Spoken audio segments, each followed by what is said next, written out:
কান্নার পানির দাম কত জানুনি? চোখের পানির দাম কত জানেননি? কঠিন কিয়ামতের ময়দানে আল্লাহ নবী জাহান্নামের পারে দাঁড়ায় দাঁড়ায় কাঁদবে আর বলবে, হে আল্লাহ, জাহান্নামের ভিতর আমার উম্মতেরা আছে, উদ্ধার করে দাও আল্লাহ, তাদেরকে মাফ করে দাও। আল্লাহ রাব্বুল আলামিন, আমার আল্লাহ তাআলা জিবরাইল ফেরেশতাকে বলবে, জিবরাইল,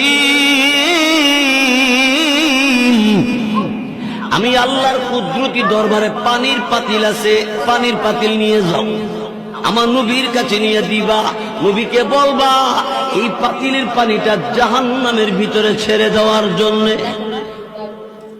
রাসূলের কাছে জিবরাইল পানির পাতিল দিবে, আর জিবরাইল ফেরেশতার কাছ থেকে রাসূল পানির পাতিল পাইয়া পানিটা জাহান্নামের ভিতরে ছেড়ে দিবে। জাহান্নামের আগুন ঠান্ডা হয়ে যাবে, নিভে যাবে।